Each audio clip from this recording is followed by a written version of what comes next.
Hello children, today we are going to discuss a new topic, industrial society and social change. So it is from chapter 2, history, social Russian revolution. So how the industrial trends in Europe, कैसे Europe में जो industrial trends थे उसकी वजह से social economic changes आए, क्योंकि industrial revolution के बाद बहुत सारे नए शहरों का गठन हुआ, इंडस्ट्रियलाइजेशन शुरू हुआ, तो शहरीकरण भी शुरू हुआ, लोग आकर शहरों में बसने लगे, जितने बच्चे, औरतें, मर्द, ये सब आके शहरों में बसने लगे, नए नए फैक्ट्रीज का गठन होने लगा या लगाए जाने लगे, रेलवे लाइंस बिछाए गए। तो इस तरीके से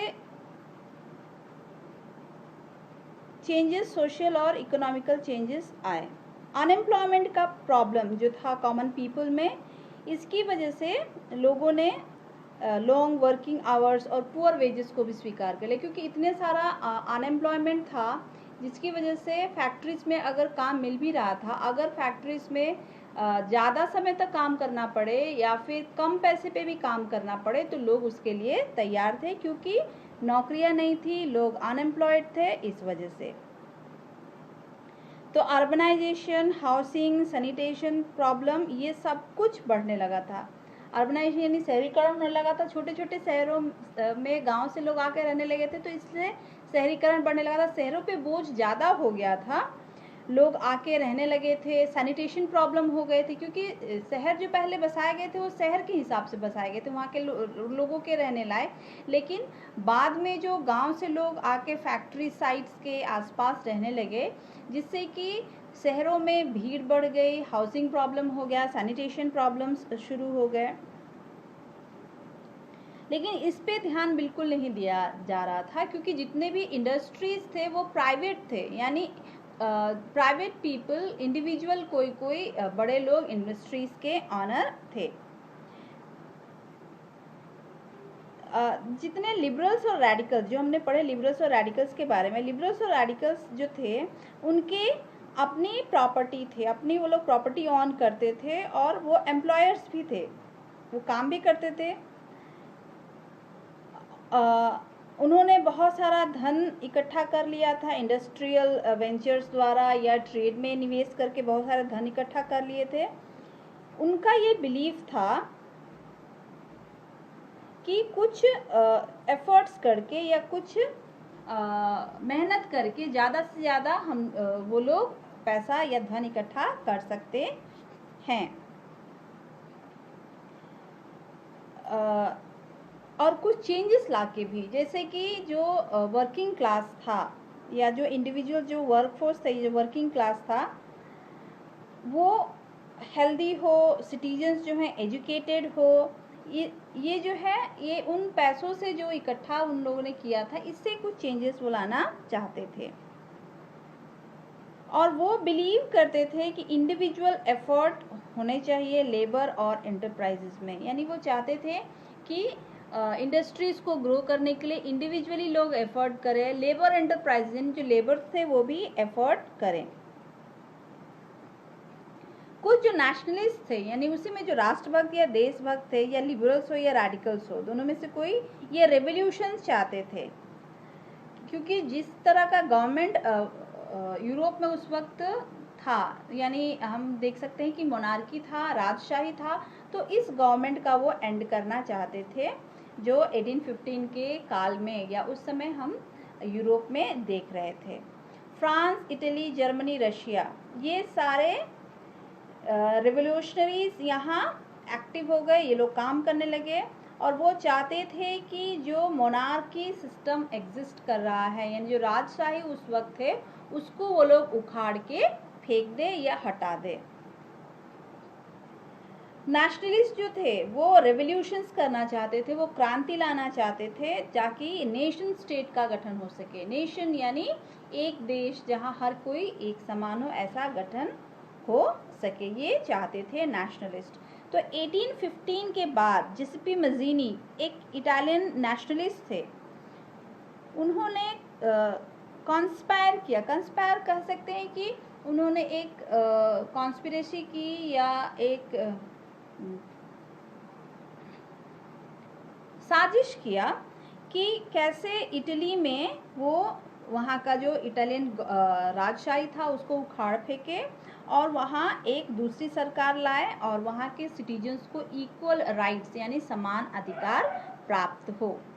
तो ये हमने इंडस्ट्रियल सोसाइटी और सोशल चेंज के बारे में पढ़ा। अब हमारा दूसरा टॉपिक है coming of socialism to Europe, यानी यूरोप में सोशलिज्म कैसे आया। सोशलिज्म क्या है, हम वर्ड सोशल जब पढ़ते हैं, सोशल यानी सामाजिक, तो इस सामाजिक से ही ये वर्ड आया है सोशलिज्म, यानी जो सब किसी का हो, हर किसी का हो। तो 19th सेंचुरी के मिड में यानी बीच में सोशलिस्ट आइडियाज जो थे ये यूरोप में ज़्यादा से ज़्यादा लोगों को अट्रैक्ट कर रहे थे, लोगों को आकर्षित कर रहे थे। सोशलिस्ट आइडियाज़ लोगों के अटेंशन को ज़्यादा आकृष्ट कर रहे थे, ज़्यादा उनका अटेंशन उनकी तरफ था। वो क्यों था, क्योंकि ये आइडिया लोगों को पसंद आ रहा था, जिसमें कोई बड़ा नहीं, कोई छोटा नहीं, किसी तरह का कोई भेदभाव नहीं, हर कोई एक समान है। तो इस आइडिया को लोग पसंद कर रहे थे। सोशलिस्ट आइडिया जो था वो प्राइवेट प्रॉपर्टी के अगेंस्ट था। जैसे कि हम लोग जानते हैं कि प्राइवेट प्रॉपर्टीज मुट्ठी भर लोगों के पास थे और जितने लोग थे ज़्यादातर लोग गरीब या मिडिल क्लास है या उनके पास ज़्यादा प्रॉपर्टीज़ नहीं थे, तो वो लोग ऑब्वियसली इस मूवमेंट को या सोशलिस्ट आइडियाज़ को वो सपोर्ट करेंगे।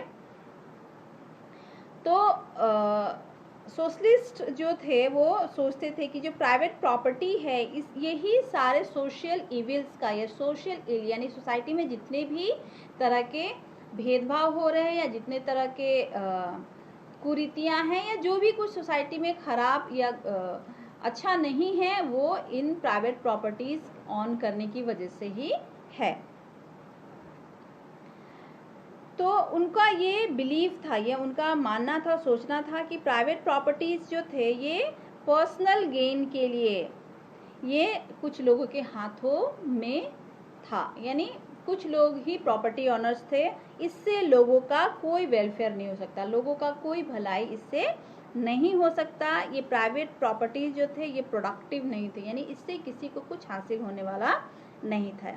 तो इसीलिए वो चाहते थे, वो सजेस्ट उन्होंने किया कि इंडिविजुअल कंट्रोल की जगह पे प्रॉपर्टी को कलेक्टिवली कंट्रोल किया जाए। यानी जैसे कोई प्रॉपर्टी है या कोई एक फैक्ट्री है, वह एक इंडिविजुअल मालिक ना होके जो लोग वहाँ काम कर रहे हैं सब उसके मालिक हों।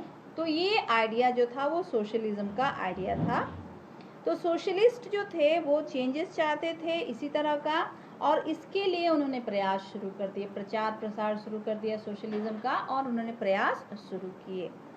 रॉबर्ट ओवन ये इंग्लिश मैन्युफैक्चरर थे जिन्होंने कोऑपरेटिव कम्युनिटी यानी कोई भी एक आदमी का नहीं, एक कॉर्पोरेशन या बहुत सारे लोगों का मिला हुआ एक कम्युनिटी शुरू किया जिसका नाम दिया न्यू हार्मनी इन इंडियाना, इन्होंने इसका नाम दिया। उसके बाद फ्रेंच सोशलिस्ट लुइस ब्लैंक वो भी चाहते थे कि गवर्नमेंट जो है वो एनकरेज करे, प्रोत्साहित करे इस तरह के कोऑपरेटिव सोसाइटीज को कि वो रिप्लेस करे कैपिटलिस्ट को। कैपिटलिस्ट यानी जो प्रॉपर्टी ऑनर्स थे या जो कुछ एक खास लोग जिनके हाथों में प्रॉपर्टीज थे उनको ये लोग रिप्लेस करें। तो जो कोऑपरेटिव्स थे ये एसोसिएशन बना कुछ लोगों का जो एक साथ गुड्स प्रोड्यूस करते थे, यानी जो माल को बनाते थे, बेचते थे, और जो प्रॉफिट है वो अपने में जितने लोग थे उन लोग आपस में बांट लेते। जैसे मैंने कहा कि एक कम्युनिटी कुछ लोगों का ग्रुप मिलके एक फैक्ट्री चला रहा है, वो जिसमें वो लोग मेहनत कर रहे हैं, काम कर रहे हैं, उसके बाद जो भी प्रॉफिट उस फैक्ट्री से आ रहा है वो इंडिविजुअली हर कोई उस प्रॉफिट को बांट ले रहा है। तो इसको हम लोग सोशलिस्ट आइडिया कहेंगे, ये कोऑपरेटिव आइडिया था। तो इसमें सबसे ज़्यादा अग्रणी भूमिका निभाई थी कार्ल मार्क्स ने और फ्रेडरिक एंजल्स। कार्ल मार्क्स नाम आप लोगों ने सुना होगा। उन्होंने कहा था कि इंडस्ट्रियल सोसाइटी जो है ये कैपिटलिस्ट है, यानी इंडिविजुअल लोगों के हाथ में प्रॉपर्टी जो है वो दे दी गई है। और लेबरर्स को फुल शेयर, जितना वो मेहनत कर रहे हैं उस हिसाब से उनको शेयर नहीं मिल रहा है। इसी वजह से उनके कंडीशन में कोई बदलाव या कोई इम्प्रूवमेंट नहीं देखने को मिला, क्योंकि प्रॉफिट जो है वो जो प्रॉपर्टी का मालिक है, जो फैक्ट्री का मालिक है, उसके हाथों में चला जा रहा है और लेबरर्स को कुछ भी उससे हासिल नहीं हो रहा है। कार्ल मार्क्स की ये सोच थी कि जो पूरी सोसाइटी है वो कॉमनली कंट्रोल करे मीन्स ऑफ प्रोडक्शन को, यानी फैक्ट्रीज को कॉमनली कंट्रोल करे, जितने भी प्रोडक्शन यूनिट्स थे उनको नेशनलाइज किया जाए, यानी उनको पूरे नेशन का घोषित किया जाए, किसी एक इंडिविजुअल का ना हो कि वो पूरे देश का हो, ऐसा घोषित किया जाए। फ्रेडरिक एंजल्स, उन्होंने भी कार्ल मार्क्स के सजेशन को माना और उन्होंने सपोर्ट किया और वो चाहते थे कि कैपिटलिज्म और रूल ऑफ प्राइवेट प्रॉपर्टी जो है उसको लेबरर्स उखाड़ फेंके, उनको ख़त्म कर दे। ठीक है, फिर सपोर्ट ऑफ सोशलिज्म, इस टॉपिक को हम ज़रा देख लेते हैं।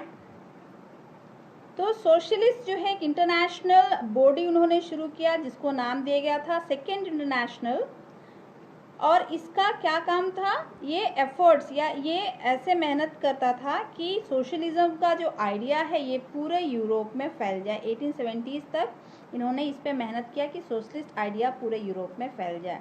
तो इंग्लैंड, जर्मनी, इन सब जगहों पे वर्कर्स जो थे इन्होंने एसोसिएशन गठन किया, इन्होंने पार्टीज बनाए, यूनियन ट्रेड यूनियंस बनाए और अपने लिए डिमांड्स रखे, अपने लिए वो फाइट करे कैपिटलिस्ट या फिर जो फैक्ट्री ओनर्स हैं उनके खिलाफ कि उनको बेटर लिविंग और वर्किंग कंडीशन दिया जाए, यानी काम करने की भी अच्छी सुविधा हो और इवन रहने के लिए भी उनको अच्छी सुविधा मिले, ऐसा उनका मानना था।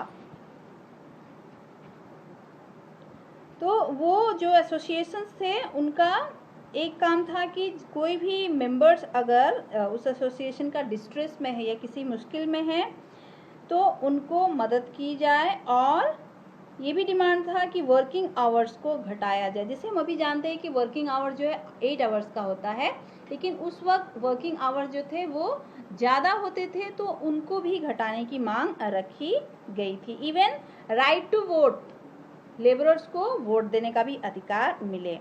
तो जर्मनी में सोशल डेमोक्रेटिक पार्टी का गठन हुआ, एक एसोसिएशन था। ब्रिटेन में लेबर पार्टी और फ्रांस में सोशलिस्ट पार्टीज, ये सारे पार्टीज जो थे ये सोशलिस्ट थे और ट्रेड यूनियनिस्ट थे, यानी लेबरर्स द्वारा फॉर्म किया गया था 1905 में। तो 1914 तक सोशलिस्ट को किसी प्रकार की कोई सफलता हासिल नहीं हुई थी गवर्नमेंट फॉर्म करने में यूरोप में।